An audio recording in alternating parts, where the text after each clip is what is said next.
Hello and welcome to Theology Unleashed. I'm Arjuna, and this is the channel where Eastern theology meets Western skepticism. Today, I'm very delighted to be joined by His Grace Padmanabha Swami. He's written a book recently called Radical Personalism, which I think makes some interesting points that we can talk about related to philosophy of religion, and the particular way I wanted to relate it to the topics we discussed on this channel is that I think some of the topics in the book are pushing back on some of the same things that atheists are pushing back on when they oppose religion. And so I've got this idea recently that I wanted to cover, which is, well, one way of putting it is the difference between religion and religion. And of course, I'm going to have to unpack that. So, um, but you can probably imagine that when we say religion, in one sense, we mean it in a good way, and in the other sense, we mean it in a bad way. So, there's probably other examples we could think of. You could probably do the same thing with politics. Obviously, there's a way a politician or a political party could do politics, which is actually doing good for the country and the world. And there's a way they could do it, which is actually a bad thing. And we all know the word politics is a derogatory term, but at the same time, we need political parties. The atheist probably isn't going to agree that we need religion. But what I think we would find with the atheists is if they see in action what we mean by religion in the good sense, they would approve. The classic example of this is the parent whose child gets into all sorts of nonsense, and then one day they become a Hare Krishna and they give up all that nonsense, and now they're living a clean lifestyle. They've given up all their bad association. They're reading about God every day. They're not hanging out with any drug dealers. They're not stealing or thieving or sleeping around or anything their parents would ordinarily not approve of. And so they're like, even if they're like a fundamentalist Christian or a hardcore atheist, they might find themselves quite happy that their son had become a Hare Krishna because now they're living this clean lifestyle. So that's a bit of framing. Sort of see now you can see where you want to go from there. Thank you, Arjun. And yeah, as you mentioned, I kind of deal with that topic in my recent book on radical personalism. Somehow the book is kind of a healthy, loving self-critique to my own tradition. By that, I'm pointing to many forms of misrepresentation of the tradition, that not only in my tradition this happens, it happens everywhere. How this type of misreading, misrepresentations many times takes words, as you mentioned, words like religion to be taken at first hand as in derogatory terms. Oh yeah, religion, because of how that's misrepresented. So I try to address that, and as you mentioned, to make the difference between what's a living, vibrant, dynamic tradition, conception of religion, practice of religion, and a very stifled, stagnant one. So I really like your idea on religion, the difference between religion as what the very word implies, religion or religare or relinking or connecting or mystical, reciprocal connection with the divine, very deep, engaged participation. And on the other side, religion as a very superficial and shallow, mechanical, many times copy paste, or maybe sometimes even worse, religion as a device to justify basically anything in the name of an absolute, basically in the name of absolute concepts. Of course, we can, as Blaise Pascal will say, we will never do bad with more enthusiasm and inspiration than when we are doing that with a religious conviction, basically. So I personally totally agree that one thing is essential spirituality, and that's what I understand as religion, a system of transformation, so to say, and not so much a punish reward transactional system or something about merely doing things nicely, but deep connection. As I put in my book, religion is not about correctedness, but about connectedness. Basically, it's more about relationship. I call it also relationship religion versus requirement religion.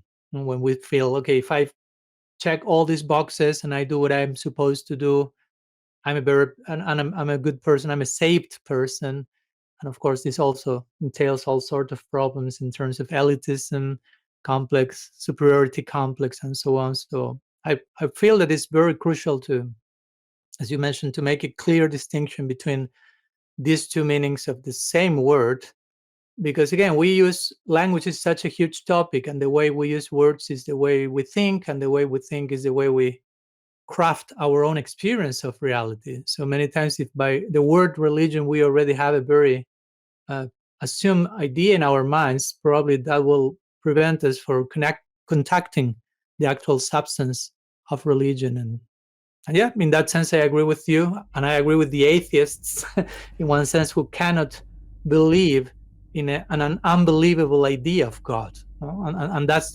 probably the God they cannot accept, they deny, they reject, and I totally subscribe to those notions as well.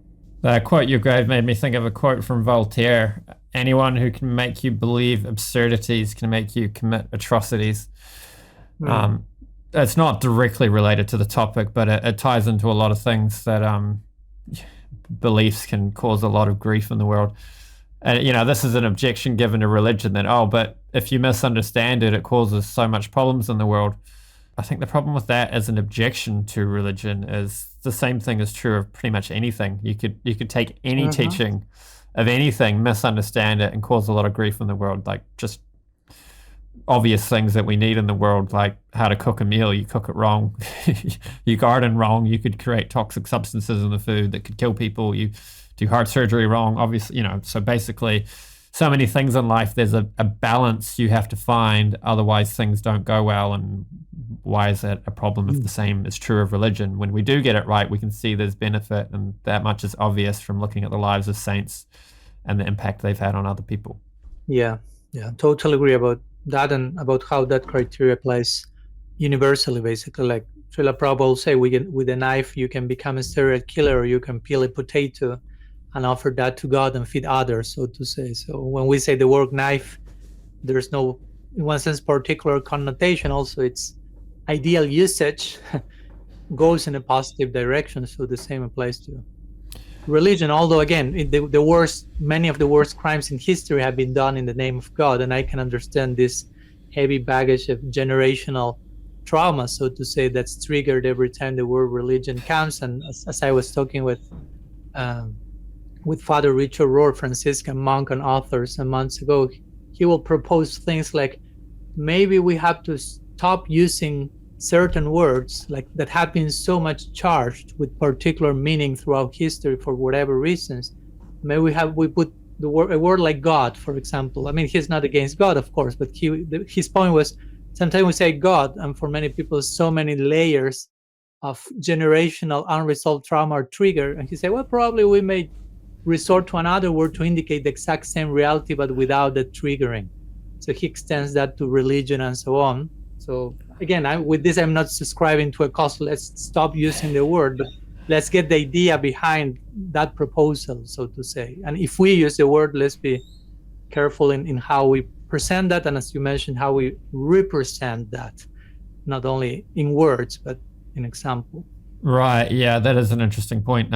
The words you choose can have a big impact. Even if alternative wording has the exact same meaning, it can trigger more of what you're going for in the listener, or even in ourselves, if we adjust that. You gave one really good example in the book. I can't remember the quote. Maybe I don't know if you've memorized it, but it was something about how, you gave an example of saying, this demon, that something or other. And instead, if we just said, this person with repressed trauma is, on this part of their journey, then it's a more accurate, gives a more accurate understanding based on our philosophy, and it's less triggering for people. Yeah, I don't have the exact quote at hand, but basically, that was the idea. And instead of pointing at someone as a demonic entity, we can see that same entity, same person, and address the same situation with a more, not only contemporary language, but realistic one. No? Instead of demonizing entities, we can say, no, maybe that person has some unresolved trauma, that person needs healing. And we are, again, pointing to the same person, to the same situation, but in a way that is not only more, how to say, appealing to the audience, but it's also more appealing to our own consciousness and conception of things. So again, that applies to everything. And I'm very much into finding new language for not only finding new languages for the ancient truths in terms of keeping them relatable or relevant to the modern audience, but also keeping those teachings relevant to ourselves as practitioners. Because sometimes in time we may not realize, and our glossary in our particular tradition may become very, very shallow and just sets of words that we think we understand, and they can mean so much more. So yeah, language is a big exploration. I call in my book the lingo exploration project or something. Yeah, Chaitanya Charan's really good with language too. He does all these alliterations and word plays and communicates the philosophy quite nicely like that. One thing I quite liked about your approach in the book was how in dealing with other religions, you're very, ecumenical. You're not just, instead of, often we hear criticisms of other religions like, oh, this group's like that, but we're like this. But you're actually very aware that the same problems basically plague humanity. Even people who have put on the Hare Krishna hat, or even followers of my own tradition, can be guilty of these same problems. So it's very refreshing to see that kind of mature approach, not just we're better than them, but no, we're all part of humanity and we all have these flaws, and we can see them here and we can see them here, and here's how we can try to rise above them and learn from each other. Yeah. For me, that's like one of the things that women need the most in our contemporary times. On one side, showing like fellowship and brotherhood and sisterhood with everyone else, because we were talking these days in one series of lectures we had in Switzerland, that we were quoting one particular verse in our tradition, Gaudiya Vaishnava, and they would say that if you love God, the nature of love is that you love not only the person you love, but everything in connection to that person. So if I love God, the nature of that love of God is that I will love everything in connection to God. And it happens that everything is in connection to God. Yeah. So the nature of love is such that I have no excuse to not love something, basically, because everything is in connection to Him. If I love Him, the actual proof that I love Him is that I will be extending that same love in every direction. And this, of course, includes people from other traditions. So if we really play out the implications of divine love, you will realize I have no excuse to not love anyone nor anything, because everything is interrelated with God in the center. So in my book, I felt that inspiration, it was not something that I didn't plan even to write the book. Certain circumstances in my life happened that I described in the beginning generally, and I ended up writing it.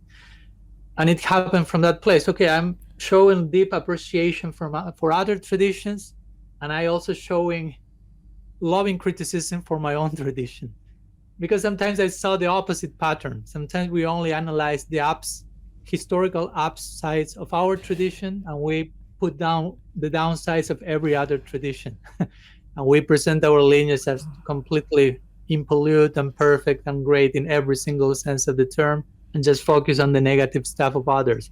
So I intuitively felt, okay, let's do the opposite. Let's try to counteract that pattern by appreciating what other mystical traditions have to offer. Not only mystical traditions, even secular disciplines like psychology, history, sociology, and how much they can inform our own tradition.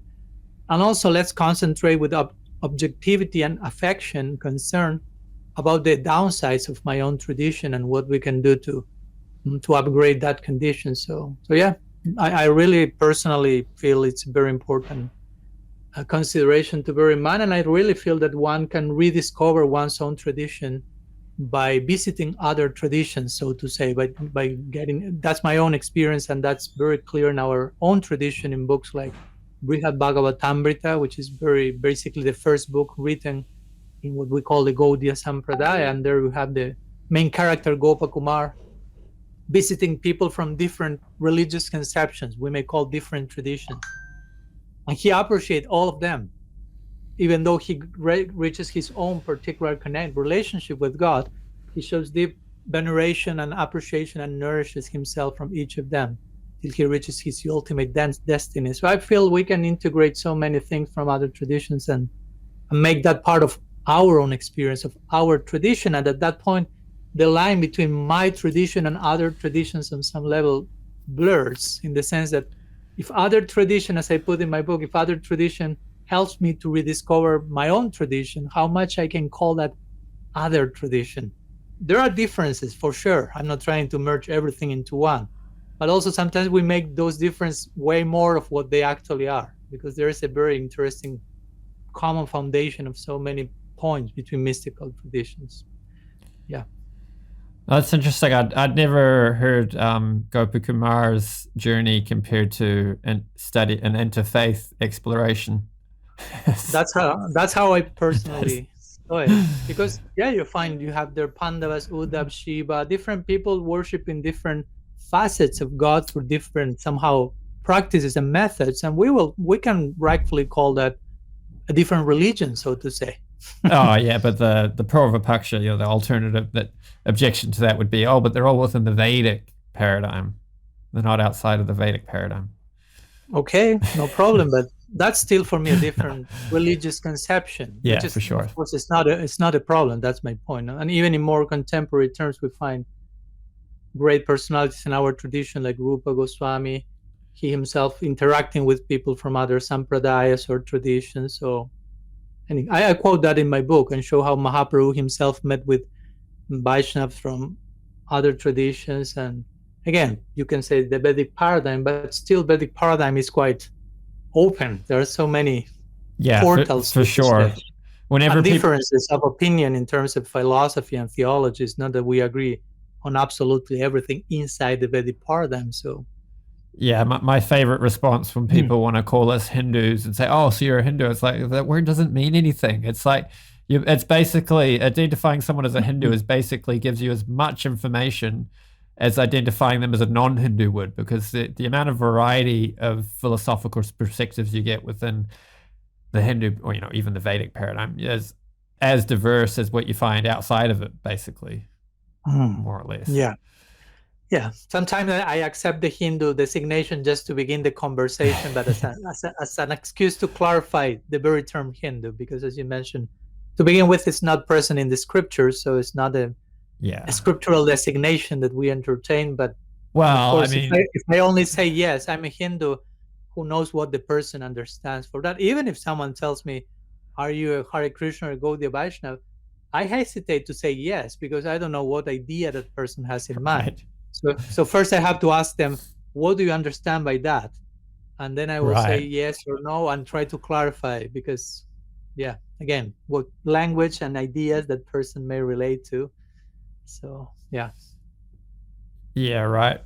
I like your points about how the tendency is there to criticize outside and then just glorify the best of our own tradition, because the reality of the situation is whatever you're going to look for, you'll find. There's that interesting pastime story in Mahabharata where Yudhishthir and Duryodhan are each sent out on a quest. And Yudhishthir, who's the archetype of kingly qualities, is asked to go out and find someone lower than himself. And Duryodhan, who's the archetype of basically perverted kingly qualities, just selfish and everything, is sent out to find someone greater than himself. And both of them go out for the whole day exploring all over, and they both come back saying they couldn't find anyone that fit that definition. And this is because the saintly person, it's kind of like Socrates' story, how he was, the oracle said that he was the wisest man, and he was very confused because the only thing he knew was that he didn't know anything. And he eventually figured out that knowing that he didn't know anything made him the wisest. So, the saintly person, they're so high in good qualities that all they see in other people is good qualities. And the demonic person, they're so degraded that all they see in themselves is good qualities and all they see in other people is bad qualities. So, this is kind of an extreme. Obviously, we're not going to be like Yudhishthira and only see good qualities everywhere. We're going to be more on a Madhyam platform. Hopefully, that's the goal anyway. Where we have the right amount of discrimination. So we should look within our own tradition and see good and see bad, in a way that enables us to conduct ourselves in a beneficial way. And similarly, when we look outside, we should see an appropriate level of faults and appropriate level of good things so that we conduct ourselves appropriately, and no more or no less. Otherwise, we'll be endlessly engaging in criticism to our detriment and other people's detriment, or we'll have rose-tinted glasses on and we won't be able to navigate the troublesome waters that are this world we find ourselves in. Yeah, thanks so much for invoking that beautiful section of the Mahabharata. And yeah, I totally agree. And when you mentioned also about the the difference between Yudhishthira and Duryodhana, something that also I like to always clarify to myself, is that I will say also that one reason why Yudhishthira will feel there's nobody below me, and Duryodhana see the opposite. Sometimes I like to put it like, okay, the closer you are getting to God, the closer you live to the infinite, the more you realize there is no limit to how much progress you can make. So you never kind of take yourself too seriously, because you are having like a glimpse of the infinite, and that naturally creates humility, because you realize who you are in connection to something infinite. So, and for someone who is not relatively aware of their connection with the infinite, naturally everything else seems small, and they tend to take themselves quite seriously, so to say. So that may be a more contemporary reading of me, is to not use the word demonic and so on, following my point in my book. Right. But I think that's also an interesting point. No, the closer you get to the infinite, the more humble you become, because you realize, wow, there's no limit to how much progress I can make, and I feel myself so small by comparison. But it's not the smallness, of course, that is an inferiority complex or some type of trauma. It's like when you are in front of the ocean, you feel insignificant, but you feel happy at the same time, right? Yeah, that's a great comparison. I remember hearing many years ago a devotee giving a class talking about how when he used to he took people on hikes for a job, like like quite remote places, and yeah, he understood at one point what it was about the hikes, that it was because you feel small. You're surrounded by these massive mountains, and all you can see is trees and hills and sky, and it makes you feel small. And it's that same kind of sense. It's really, maybe perhaps not even an analogy. Perhaps it's the exact same thing, that when you come closer to God or come closer to spiritual truth and reality, that gives you this humility, which perhaps is a good segue to one of the points I wanted to touch on, which is, I always like wondering why religious institutions or organizations in general can often end up being dysfunctional. And, we've seen it within our own tradition to some degree, and we've seen it within other traditions too. So we're not picking on anyone here.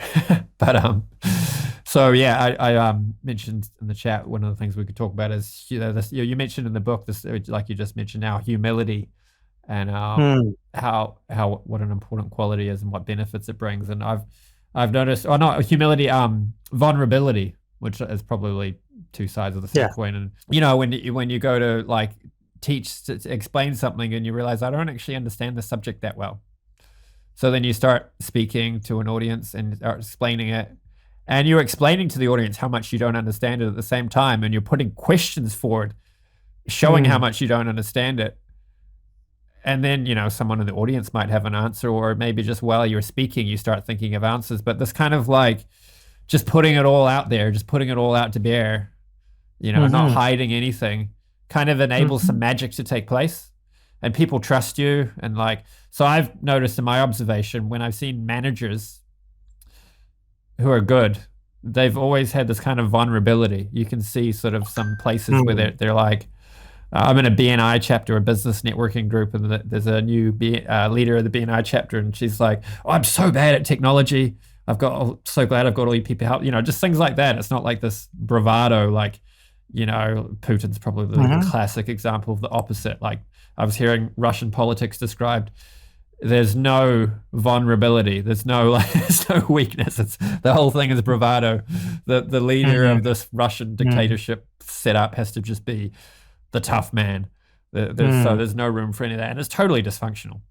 I don't think I need to give examples of how or why it's dysfunctional. Yeah, and then the converse to that. Well, I guess I just gave the converse, but yeah, when I've seen people who are bad managers, they've always lacked this vulnerability. You never see them putting themselves out there and showing how they're like not sure in a particular situation where it's a big decision and actually matters, just being like, yeah, this is tricky. I don't know what to do here. Let's try to come up with something. Oh, so many points that you mentioned. So interesting. And yeah, I love the topic. I've dedicated the whole chapter in my book to vulnerability. And I call the chapter Vulnerability and Empowerment, trying to make the point that you cannot have actual empowerment without vulnerability as a prerequisite preliminary experience. Because as you mentioned, some people mistakenly confuse vulnerability with weakness. And therefore they try to be strong, or to at least show themselves as strong without vulnerability. And the result of that is they cannot actually express actual strength, because real strength has to do with vulnerability first. Like I like always to think in the 12-step program, as you may have heard from Alcoholics Anonymous, and the purpose is to empower the people who is completely disempowered by addiction. But the very first step of those 12 is that they have to acknowledge their powerlessness in relation to the addiction. That is something that is beyond myself, and I submit myself to a power higher than me. So it's another way of saying it begins with vulnerability, with a very honest assessment, whatever, of your ignorance or your lack of control. And in religion, in particularly, the subject matter of study is the infinite itself. So how much we can, establish ourselves as, okay, I know already what's the subject matter about. I already attained God, and so on. I mean, in one sense, and I really love this emphasis from mystical Christianity, which also is in our tradition, that God is eternal mystery in one sense. Although we may know about God a lot, in theory, in our tradition, we have lots of theological information, details, but in one sense, he always remains a mystery. I can never fully fathom who God is. So to remain, to accept that, to acknowledge that is a form of vulnerability, and it's a form of humility. Instead of having the tendency of controlling, knowing, certainty. Certainty. For example, every spiritual journey is a journey of faith. And I like to define faith. I put in my book, what's the opposite of faith? Certainty. Because faith has a lot to do with uncertainty, with navigating uncertainty, with things that I don't understand. Like you quoted Socrates. For me, that's a very great line. The only thing I know is that I don't know. I mean, you have to be really wise to learn ignorance in that way, to acknowledge your own, to be aware of the dimension of how much you don't know. And that requires lots of humility. And as you mentioned, to remain vulnerable, to remain acknowledging our finitude or ignorance or whatever may be the case, means to remain human, basically. To remain human, as you mentioned, that will be touching, that will make you actually successful, whether as a manager, as a leader, as whatever. While if you are not entering to that space of vulnerability, somehow a big part of your humanity, your humanness, is not included in the equation. So imagine what will happen as a result of that. If I don't choose vulnerability, I don't choose humanness. And if I don't choose humanness, even in the name of religion, I can perpetrate the most inhuman acts in history in the name of God. But because there was no vulnerability, there was no humanness. And again, the rest is history shows itself very clearly. So I have some initial thoughts that come regarding your words. Yeah. Yeah, it makes me think of this old Scottish joke. Tourist is in Scotland and asking, how do I get to Aberdeen from here? And the local answers, oh, well, I wouldn't start from here. But basically how that ties in is if you're not being humble, you're not being vulnerable and just facing the stark reality of where you actually are, then in a sense you're denying some feature of reality. And if you're doing that, then how can you go about your journey from where you are to where you're going to? Another point that came up from what you just said is there's a lot of interesting paradoxes to do that relate to how the fool and the saint are similar. Like there's a line in Bhagavatam that says two people are happy in this world, the fool and the pure devotee. And similarly, two people think they don't know anything, the fool and the wise man. Although the real fool thinks he knows something. But there's this but I think there is a degree of foolishness where you understand you're a complete fool and you actually don't know anything. You're just like totally incompetent, right? But there's also a sort of middle ground where you kind of know something. You can kind of function in the world. You can convince yourself. Like I remember watching a documentary on alcoholism, and one of the guys in the video was describing how his life as an alcoholic had all the trappings of normalcy. He had a day job. He had a family circle. He had sustained relationships with other people. Everything seemed normal, but he had this terrible problem with alcohol. But because it had the trappings of normalcy, he was able to keep it going. And one of the things the documentary went on to talk about was how in New Zealand in the 90s or whatever, they loosened laws on alcohol. Like, and I grew up in Canada too. And like you can only buy liquor at liquor stores in Canada. So when you buy alcohol, it's like you're buying alcohol. That's serious business. Whereas, kind of going off on a tangent, but in New Zealand, you buy your vegetables and then the alcohol's right next to the vegetables. So it's just like normal. You're just like here, and then you're getting your hard liquor or wine or whatever. It's still a drug, just with your vegetables. So it's normal. So people can have this like raging problem and just think they're normal. So similarly, there's this middle platform where you're kind of functional. It feels all normal. But actually you're missing some key understandings of reality that mean you're not actually on a journey to get to where you'd like to be, we'll put it. Yeah. I like to use the word wholeness to describe this way of addressing life in which you are not skipping these important key features that you are pointing to, because as you mentioned, without vulnerability, we are not addressing reality in a complete way. We are just addressing half of it, a quarter of it, whatever. So by skipping all these type of things, we are not being whole. No, we're addressed to reality is not whole. There's no wholeness. So, and I think that big part of my tradition, but of others as well, for sure, require more wholeness. Not only holiness, but wholeness.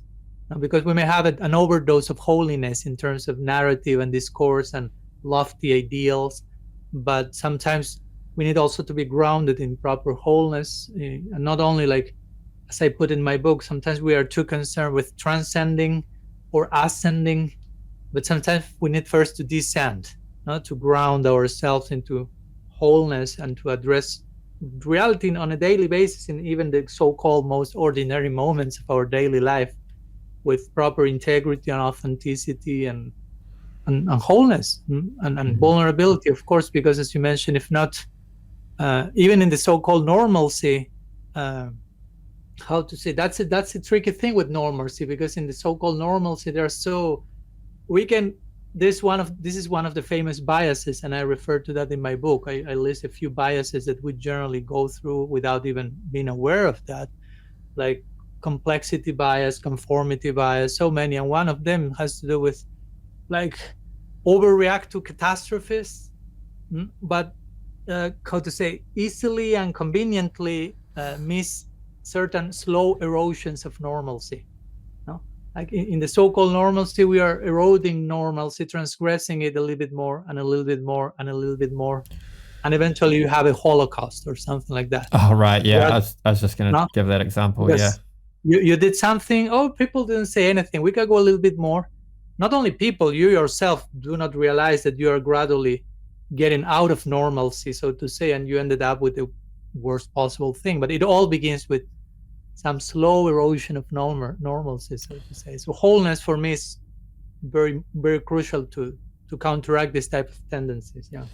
Yeah, there's this line, Viktor Frankl, I don't know if he's quoting or if it's his line in Man's Search for Meaning, where he explains how it's amazing what the human mind can get used to, or maybe it's the line is the human mind can get used to anything. And, the graphic example he gives in that point of the book is, he's in the Nazi concentration camp, just another day, normal events in the concentration camp. And then he just sits back and reflects. He's like, wait, this, a body just got dragged down the corridor and its head banged on every step on its way down. And that was just another day. My mind didn't even think that anything was out of the ordinary. It was just like another, just like, I had a friend once that in Hawaii, when he lived in Hawaii, he lived under a mango tree.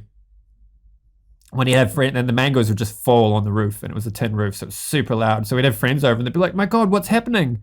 Be like, "Oh, that's just the mango tree," and he wouldn't even notice it happening because he lived there all the time, so it's just constantly happening. So, like that, but it can happen with absolutely anything. And I've got a friend now that's working in the hospital as an orderly, and he talks to he just was talking to one of the anesthetists, like, how do you like handle this, like all this blood and gore? Like, it never bothers me. Coming, or I want to riff on one of these main points a bit more, which is facing the problems, being vulnerable, being humble. It's such a key thing. There's so many features of life, which is like one way we can talk about it is we can say consciousness or attention. Like sometimes in politics they call attention a I can't remember now that like sunlight. It's an antiseptic. So if the politics was transparent, then it would, like an antiseptic, that public attention would keep corruption out of politics. And I definitely think there's truth to that. But the same thing is true in our lives, not in terms of corruption, but in terms of we go through some trauma and we haven't processed it and we avoid processing it. If we just put our consciousness to it, we can heal that. And that's what they do with post-traumatic stress disorder patients is, okay, you went through this traumatic thing. Now, every time you hear, see, or think of something related to that event, you're traumatized. So let's just expose you to that thing that triggers you a little bit, and then a little bit more, and then a little bit more. Like, Jordan Peterson talks about people being scared of going in an elevator. Like, all right, let's just go and we'll stand and we'll watch the elevator for a while. And then we'll stand a little bit closer. And then maybe we'll walk in and walk out. And then we'll walk in and stand in there for a bit longer. And eventually the people are able to ride elevators just by facing the problem. And I've had experiences like that in my own life where something was bugging me and I'm like, no, I'm just going to sit with this. Oh, I run a business now. I started a business 2 years ago, electrical business. Running a business is very stressful and hard work. I don't know if I'd recommend it. You want to work really hard. But there's, every now and again you send a quote and then it doesn't get approved and you're like, oh, maybe I quoted too high and you're panicking, or, there's all these little things you can freak out about, or, and then it's like, no, I'm just going to think about this thing that's bugging me until it doesn't bug me anymore. And then you stop being bugged by things like that. And by also thinking about it until it doesn't bug me, you understand it and then you know how to act next time. Yeah, because at the end of the day, you are talking about trauma and you're talking about things that bother us. And at the end of the day, the question is why the thing bothered me, because the thing in itself, the situation in itself is not ontologically problematic, so to say. Like the very definition of trauma that at least some specialists in trauma give is like trauma is not necessarily what happened to us, what happens to us externally, but what happens to us internally as a result of what happens to us externally. So how do we react to that particular situation, how we are processing that experience? Because for some people, as you may know, of course, certain particular situations are more probably will generate actual trauma internally because of the nature of the external situation. But some people, as you mentioned, may be traumatized because of something that for some people is not traumatizing at all. So I agree that we need to, as you began saying, the importance of pointing at certain things, talking at certain things, confronting. I like the word confrontation also. Again, we hear confrontation and we may relate the word to, controversy and fight and defeating others and attack. But confrontation doesn't have to do with that. Confrontation means to put in front of you something that was not in front of you, that was out of your sight. Bring that to awareness, basically, which is so necessary. But it's interesting.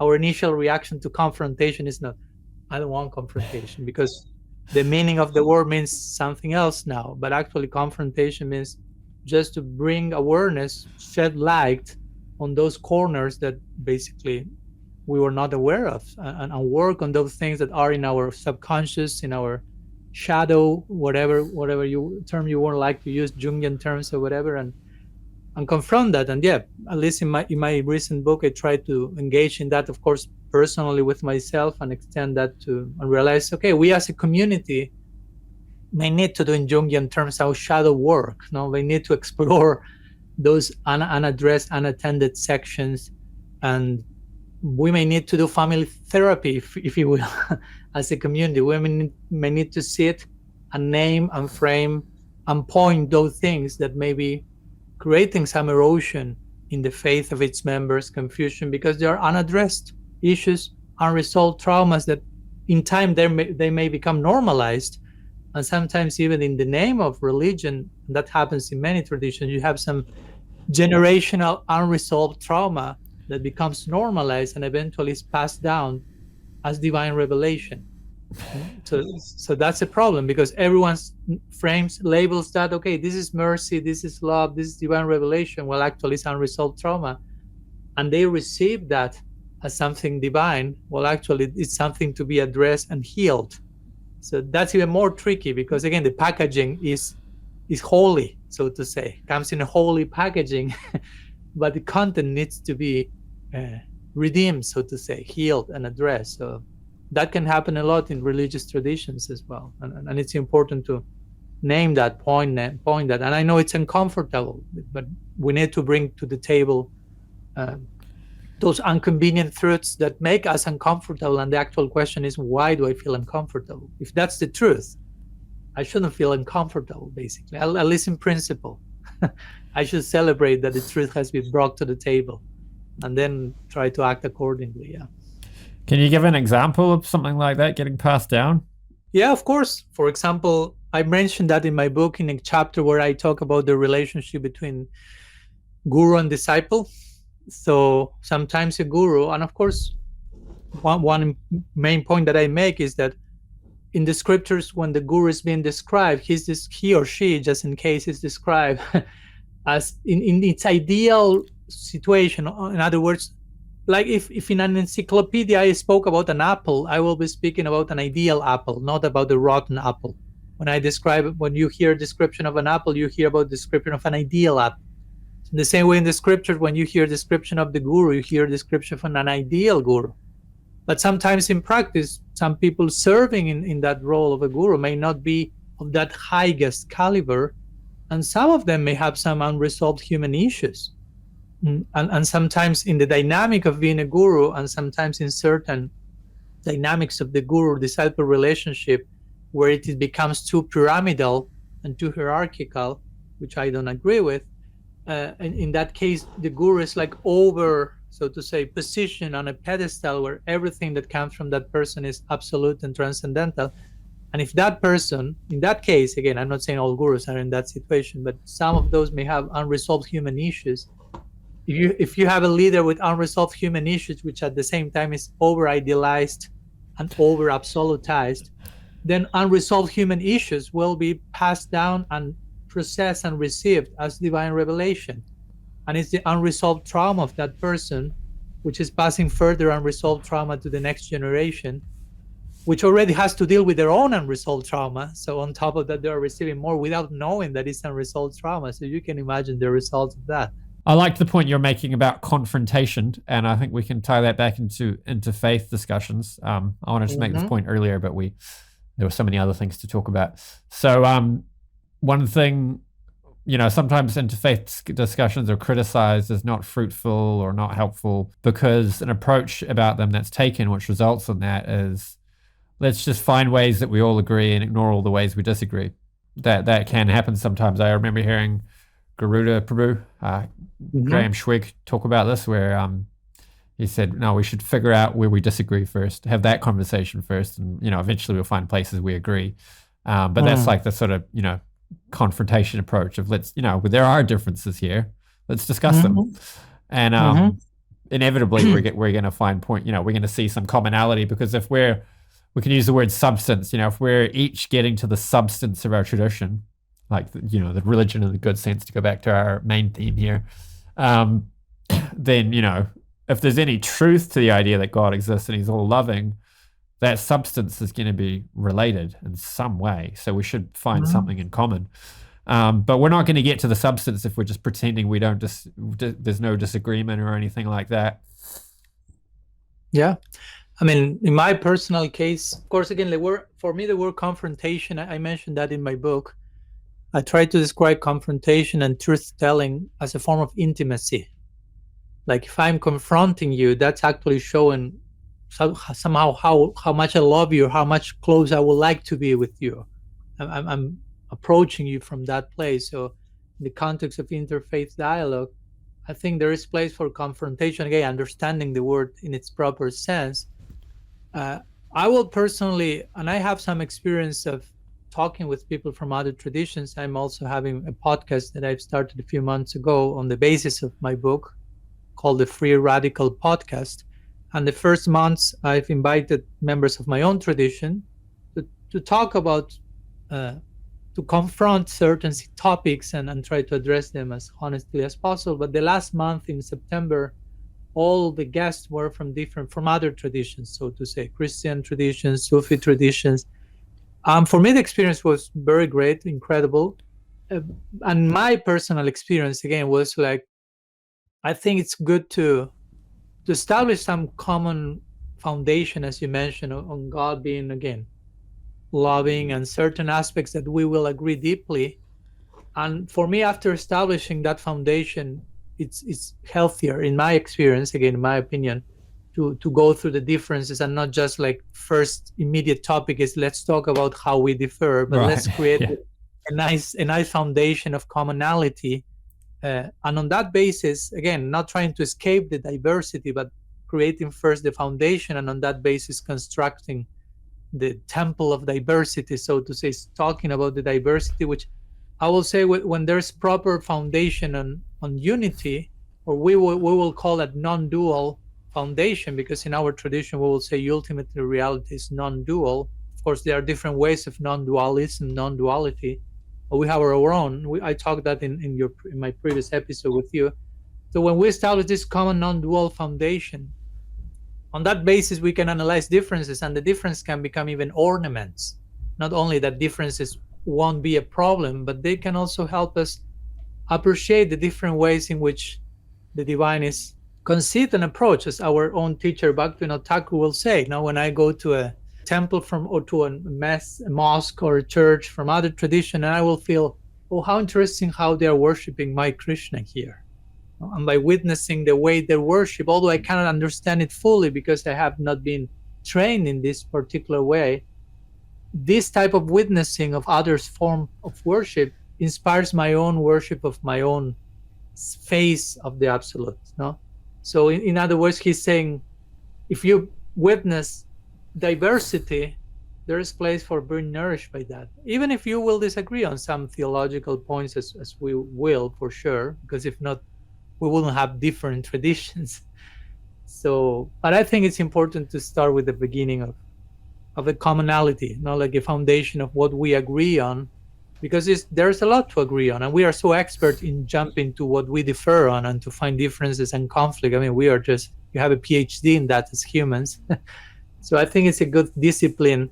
Let's first concentrate on what we share in common, not as an evasive device, but as a proper foundation from the challenge that comes next, which is embrace the diversity, nourished by that, appreciate, be challenged in a healthy way, learn from each other, and so on. Yeah, an analogy I just thought of to describe that is, if we imagine we had a father who was exemplified all good qualities to make him analogous to God, and then we only knew him just as one little aspect. We grew up with him. We just knew him the way he'd fathered us.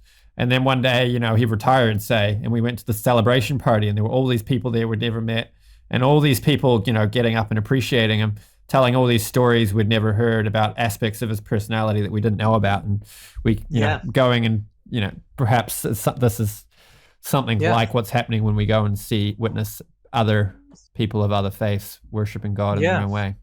Yeah, that reminds me an example that I give in my book, almost at the end of the chapter of non-dualism. I make one that is like something like, if your own your family, if your friends, if your co-workers, if your partners, it's all the people that knows you from different life settings get together to share stories about you, they will probably get a fuller and more comprehensive picture of who you are. Now, because each of them know you from their own particular approach in their relationship.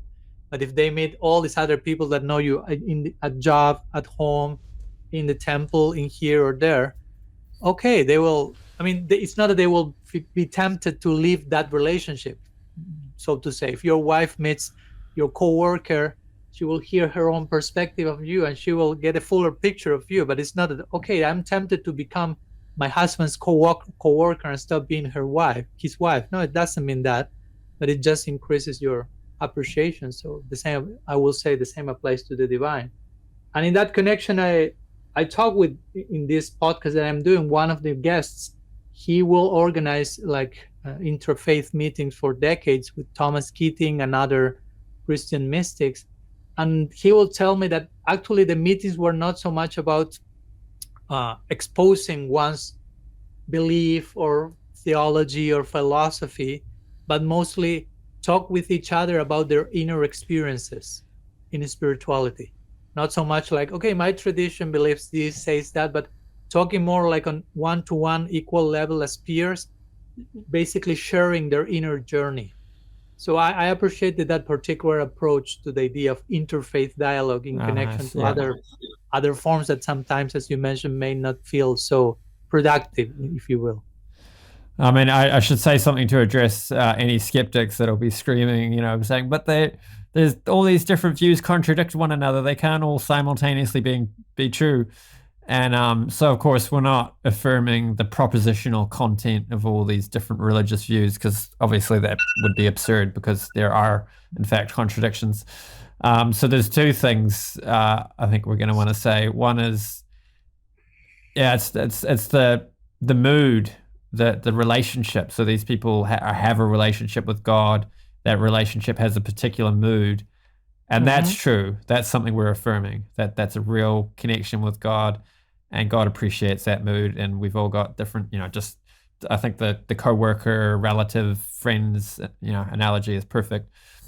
But the other thing I want to say is, I don't think God is as obsessed with the propositional content of our beliefs as many religious people and even skeptics and atheists would have us believe, or would, for the atheist, would hypothetically attribute to God, even though they don't think he exists.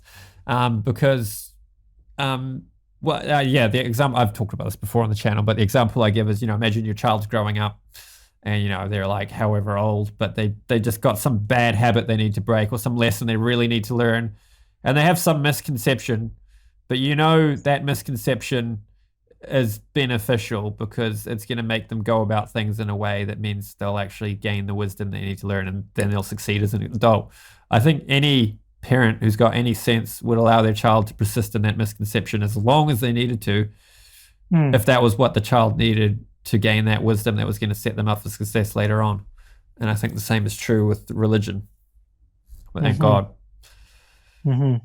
Yeah, and I agree, and I totally, how to say, I think that we should not only acknowledge there may be misconceptions everywhere, but even if you belong to a tradition that according to your faith you feel there's no misconception in my tradition, everything is absolute divine revelation and so on, whatever, nonetheless we should be open to the idea that we may be misconceiving that perfect knowledge and absolute revelation, no? Because the fact that you officially belong to a tradition that in your faith you consider perfect doesn't mean that you are processing the content of the tradition in a perfect way. And probably we may still, and I make that type of constructive criticism in my book, that we may feel, okay, this tradition I belong is the best. Subjectively, I feel that. But at the same time, we should be open that we may have pretty limited ideas about what the tradition is trying to which experience the tradition is trying to take us. Because, again, God is unlimited. So how much you can conceive God, how much of a fully final, accurate idea you can have about him, how much when we speak about God, still we are talking about the theological concept and not so much the experience of a real person. Because that can also be tricky. Being part of a tradition, you can become expert in all the theological minutiae and details, but still for you, God is an idea, and it's not the same as a direct experience of the most real person, which is what actual religion should be encouraging. So that's a form of misconception, if you will, so that anyone can entertain in any tradition. Yeah, there's this common objection to religious views, which is a really dangerous thing in the world is people who think God has revealed something to them, because those people will do anything with any zeal. If they think God's told them to go and kill, they'll go and do it. And I think the solution, that's definitely a valid concern for sure. But the way around it is to add that aspect of humility. Yeah, like maybe there's nothing wrong with believing that God has revealed knowledge about himself in a particular tradition. But to believe that you have perfectly understood that revelation, that can be a dangerous belief. Especially, I think probably some it's more dangerous with some books than others, because some religious texts have a bit more wriggle room for dangerous ideas than other ones. Yeah, and I think that probably the fact that sometimes we religious people fail so miserably at that and develop this like pride, I would say, theological pride and arrogance in terms of we have the ultimate revelation, and not only that, but we understand perfectly what it means and so on. That's, of course, terribly dangerous.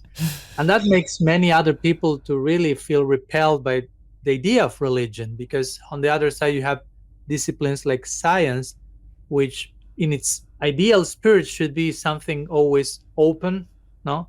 Like question everything. Evolutionary, embracing evolutionary thinking and questioning things, openness for correction, for upgrade, openness for astonishment. The substance of real science should be like a sense of awe and astonishment at what happens. And they see, okay, religious people are the exact, many of them, not all, of course, but they completely represent the opposite of that. Well, actually, real religions should be exhibiting all those symptoms better than anyone else. A real mystic, a real saint, open for growth, as you say, vulnerable, humble, with critical thinking, discernment, open for correction, living a life of astonishment. So I will say that the fact that many religious people misrepresent that principle also inspires, so to say, atheists to remain as atheists in the sense of, I mean, they feel, okay, if I cannot be open to correction and progressive in my evolutionary, my thought, I won't go to a religious tradition because they are against that. I mean, we are not against that, but the misrepresentation sends that message. So I think it's very important for us to humble ourselves and to go back to this position of openness and creativity and being and dare to explore our own tradition also, because so many times we just again receive the membership card. Okay, I'm part of this, I'm saved, I'm on the other side, and no need to explore the breadth, the depth of my tradition, which is unlimited. The essence of any real mystical tradition is unlimited, so we should be very active participants of that, because an actual tradition is a living tradition. So I like to make that point in my book. We call it Sampradaya, and Sampradaya is a living school, a living tradition, not just like a museum, so to say. So, yeah. You made me think of the science point, because all these things we're saying that should be true of religion, where you're actually, like scientific, like there's that quote in Bhagavad Gita, approach a guru in this particular way. And there's the line, the self-realized souls can impart knowledge onto you because they have seen the truth. So there's this emphasis on seeing, on actual realization, not just book learning and then repeating it. It's the same thing in science. Who do you want your if you're getting heart surgery or some kind of surgery, who do you want your surgeon to have been taught by? Someone who's only learned by books, or someone who's actually done the surgery firsthand themselves and now is teaching somebody else after having done it? But yeah, with science, the same religious thinking can corrupt it. Where Mm-hmm. instead of there's these ways of arriving at knowledge, and we can get it wrong and we can question it. Instead, Mm-hmm. in recent years, we've seen this whole don't question, just trust go totally berserk with science, almost Mm. in a religious way, where it's Yeah. and it's Scientists. Yeah. yeah, and it was really Yeah. pathological, and so much of the evidence for all of those policies has found to have not even been there in the first place. It's just everyone was told, oh, follow the science, trust the science, and it's like, well, what's the science actually saying? And if we had that questioning humility of like, well, what do we actually know, then we wouldn't have had so many problems created by the reaction. Yeah. Yeah. Yeah. I appreciate the point and how science can become religious in that way that you mentioned. Not the religion that we want. Again, you spoke about two Yeah. types Two of types religion. of religion. So Yeah. we're just in case clarifying for the audience again, those who just connected now. Yeah, we could talk about scientific spiritual practices, and we can talk about religious scientism. Mm-hmm. Mm-hmm. Um, one final point, I think we should wrap it up soon, but you made it just offhand in the book, but I thought it was a beautiful point. You talked about the way they repair pottery in Japan sometimes by filling it in with gold. And Yeah, so kintsugi. what That's was called kintsugi. Yeah. kintsugi? Yeah, kintsugi. Yeah. And so they turn what was, the damage, the trauma, into something very beautiful. So similarly, I think, with maybe we could talk about Prabhupada as an example where, the Gaudiya mat fell apart, his guru's institution, and his whole story of the journey of that broke, fractured society and building something new has become a treasure all of its own. And then when we talk about our current versions of the religious institutions needing some renovation, if we just understood, something's not working, let's kind of renovate them a little bit, it could turn into a similar kind of ornament. Yeah. Or sometimes we should be willing to accept, in some cases, some things sometimes may not be able to be renovated, may have to die. Sure. To be reborn. Yeah. Again, of course, rebirth, the revival. That's why also the subtitle of my book is Revival. Sometimes we need revival, and sometimes that means let something die, accept that something is just collapsing absolutely, and that's part of the process, and allow that to be born again in another form. Or, as you mentioned, in some cases, there may be place and time for renovation, repair, and in a way that, again, the crackings, the wounds are part of a history. No, it's not something that's in the kintsugi tradition. Is basically that we don't need to hide the wounds, the scars. We can highlight. They put liquid gold in the cracks, so like that's part of the story of the pot, so to say. That's part of the timeline. So we acknowledge every chapter of the trajectory, so to say, right? Yeah. As I say before, not just talking about the upsides of our tradition and the downsides of others, but integrating and trying to use the redeemed trauma as an ornament, as you mentioned. Yeah. I notice, like you can see something similar with people who go on to become life coaches or business coaches or self-help gurus, that they were doing something terrible in their life, or they were just failing at something. And then when they go on to become a self-help coach, that becomes, part of the ornament, part of the magic they use to help other people, because they're like, once I was running a business and I was trying this thing and it just wasn't working, and they tell the story and people are like, wait, I'm trying that thing or whatever it is. Yeah. And, because, that's the exact opposite of that whole hiding blemishes thing, or, being the tough guy of like, well, I never made any business mistakes. I never made any relationship mistakes. I only ever did everything perfect. And now I'm going to tell you how to do everything perfect. It's like, nobody's going to take advice from that person. And it's just simply not true. That's not reality. And as I like to mention, I mentioned in my book also, we generally learn more by doing it wrong than by doing it right. So we need to go through mistakes and to draw those life lessons from that. If we just force upon ourselves of others absolute perfection, that creates so many problems. Even as we were talking before about the guru's relationship, if you just force everyone being a guru is absolutely perfect from time without beginning, that creates problems, because that person never did a mistake, never was imperfect, never went through any of the things you are going through. So there is no possibility of actual empathy.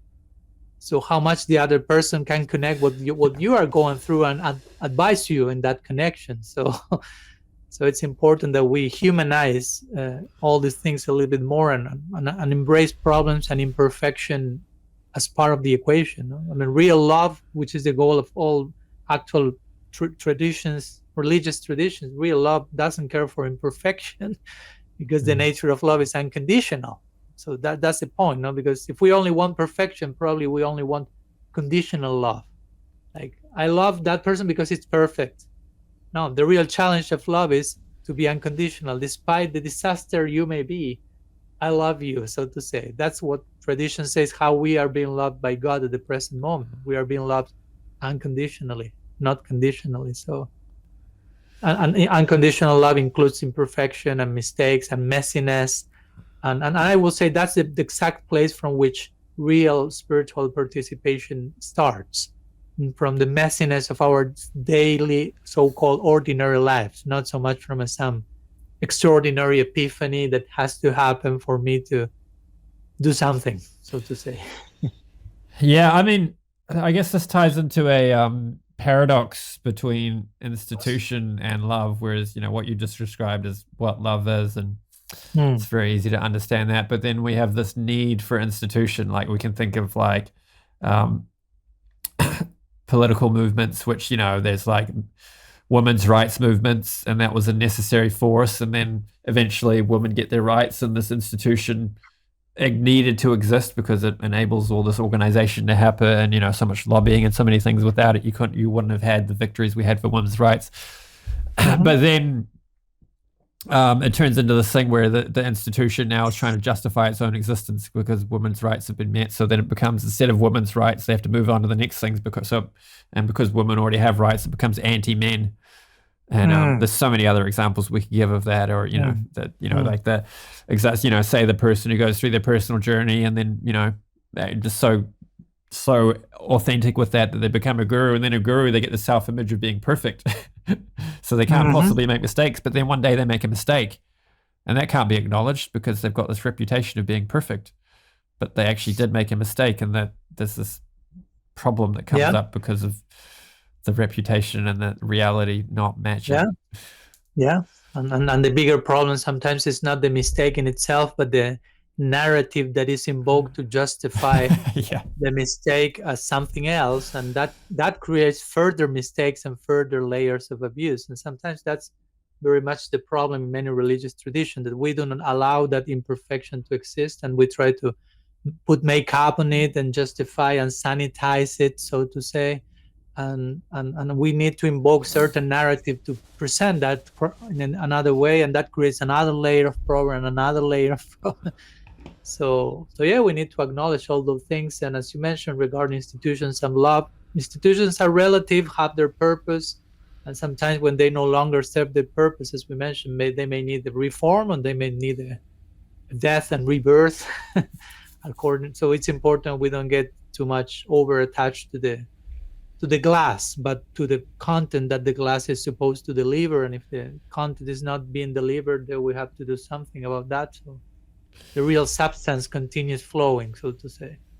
Yeah, I could give a trade example for that. I heard many years ago somebody say, everyone makes mistakes, but the difference between a good tradesman and a bad one is the good one knows how to fix it. And I've seen that to be the case. I mean, like I'm an electrician, and sometimes I make mistakes, but I always fix it. Whereas, like, I have one customer that I took over work from, and like you put your cables there, and then you have to drill after the ceiling's put up to find your cable. And if you drill in the wrong spot, you hit the steel. So I drilled and hit the steel, and I just kept drilling. took the steel out, put my light exactly there. There's lots of steel. The ceiling's going to be held up. It's a small ceiling. It's a tiny house. Whereas the previous Sparky, they hit the steel, so they put a surface mount light up, and the guy whose business it is that sells these tiny houses like, yeah, the person buying the tiny house isn't going to be happy about that one. I'm only getting away from it because they didn't see photos of it beforehand, so they didn't know it was marketed to have, downlights rather than surface lights. But yeah, so similarly with what you talk about, where a mistake happens, and then it's actually the reaction to the mistake that actually determines whether problems arise or not, and just being honest and vulnerable about the mistakes actually has good outcomes. Totally. That's I have lots of life lessons with even some gurus and other personalities where they did some wrong mistakes, but the greatest mistake was not acknowledging those mistakes and trying to cover up and to explain them away and to impose a dynamic in which everyone else had to subscribe to the new narrative that explained the mistake, and it created a form of cultish dynamics, if you will. So and if you acknowledge the mistake immediately, that's so humbling, and it's so moving to see a leader hold himself accountable. I mean, that's one of the big teachings from a guru to his students. Like, there can be mistakes, and how to hold yourself accountable in those moments. That's so exemplary and inspirational. But sometimes, as you mentioned, these types of systems of all perfection are established, and the person, even without bad intention, buys into that, and they enters into the character. Okay, I am perfect, or if I'm not perfect, at least I have to show myself as perfect, which is basically the dynamics in nowadays in social media. Eventually, everyone tries to show themselves perfect, and you just project that same Instagram template into the religious scenario. And I don't know, I'm a Swami, as you know, and some people have this mythological idea that if you're a Swami, you're necessarily some kind of superhero or something. Not all, but some. Or that you are necessarily more advanced than someone who is not a Swami, and they project this type of notion. So I need to really deconstruct them on a daily basis for me to remain sober, and for me to be able to relate to people from a real place, and not from a place of over idealization and superhero rock star like template. Because if I buy into that, then I have to keep the character going. I have to show myself as such. If I do some mistake, I cannot acknowledge, and that creates such a pressure for me or for anyone, like implosion and eventually explosion. And already we know what happens in those cases. Yeah, well, if you do that, then you're not going to be just in a happy place. And if you're not in a happy place, then that's when, things don't go well, let's say. Okay, like we can wrap it up there. Any final points? No, I really, just to make full circle again, going back to this idea of the two types of religion, I'm really happy that we were able to somehow try to flesh out. And again, this is not only for the atheists who have their own idea of God and religion that they reject and that we also reject, but also for us who may be members of different spiritual traditions to acknowledge that we may be subscribing to a tradition, but we may be subscribing to the tradition for the wrong reasons as well.